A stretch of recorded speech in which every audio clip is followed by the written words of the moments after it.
How the heck did you get into shape? I'll kill to have a figure like yours. Well, first, I'll state the obvious. You shouldn't compare yourself to people, especially online.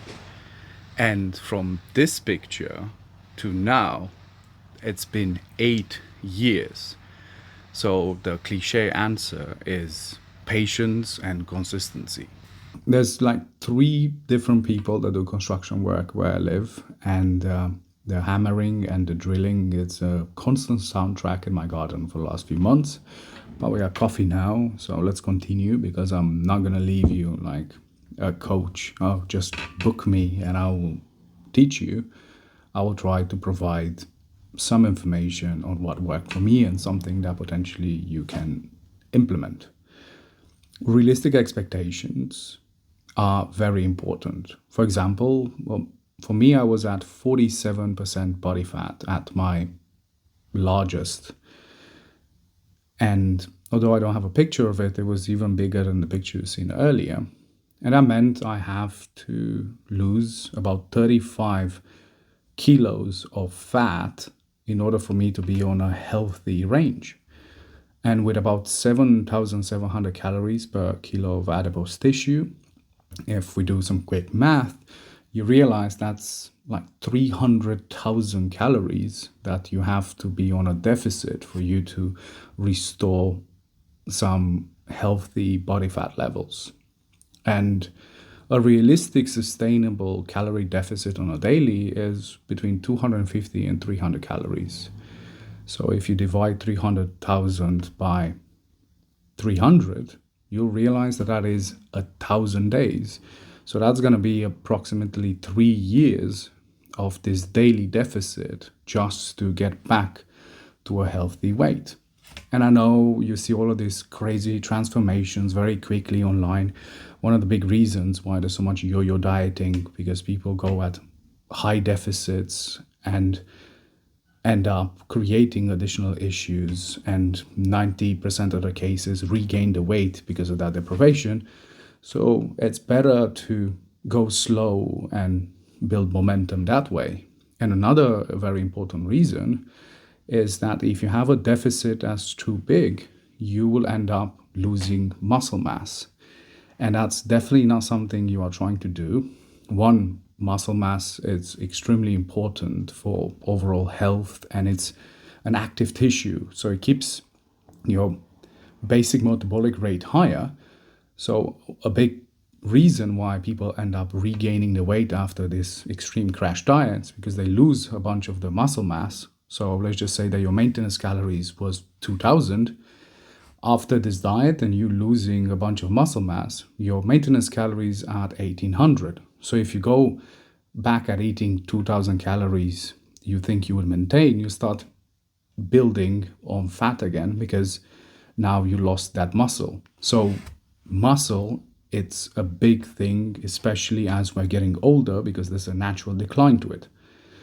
Therefore, the most efficient training for fat loss and just body restructuring and maintaining a good health would be strength training. I would say that trying to incorporate about 4 sessions a week becomes extremely helpful. I would go for the classic push-pull legs and one for stabilizing muscles, or something that you particularly want to focus on. And if you don't like cardio, walking, it's fine. Walking is great. I think aiming to get between 10,000 and 20,000 steps every day, it will burn a lot more calories over the course of a period than you're trying to push yourself on a treadmill and hate your life for half an hour to an hour a day. The biggest impact will be from your food and the things you consume. So eating enough protein, I'm sure you heard it 1,000 times, but eating approximately 1 gram per pound of your target weight. And another important thing about protein, outside of it being the building block of your body and amino acids being the precursors for neurotransmitters, because you're saying you have some mental issues as well. And you also have the thermogenetic effect of food, where protein has about 20 to 25% of the calories ingested are being used to digest and break down those amino acids. So you can think of it that the calories that come from protein have a 25% discount.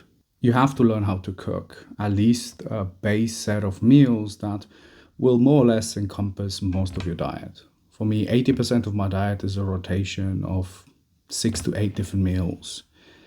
And I know when I say go buy Whole Foods and buy real food, everyone said it's expensive.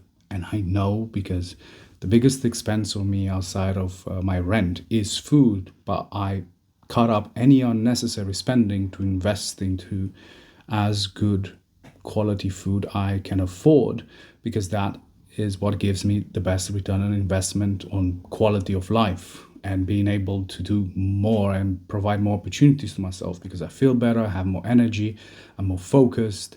And investing into food is investing in yourself, and in a way you save money on illness and all other unnecessary things. For example, I don't drink, which allows me to save a lot of money on going out or anything else like that, and all of that gets put into food. So yes, try to source in-season ingredients, buying in bulk. All of those things will allow you to get higher quality at a lower price. And by processing and cooking it yourself, you have control of what you put into your body and end up increasing the quality of what you put into your body. And don't overcomplicate things. Trying to do too much or trying to perfect everything at the start before you are consistent with things is how a lot of people get burnt out and just get discouraged. Try to get consistency with the basics of good quality sleep, movement, food, stress management, being out in nature, go do your walks. That will help with your physical and mental health. And when you reach a point where it seems like it's sustainable and you have particular things you want to optimize on, then you start doing more research and you start tweaking things. Allow time for you to just turn these routines into habits. Another way, as someone who hates working out, I'm looking at my workouts as an element of personal hygiene.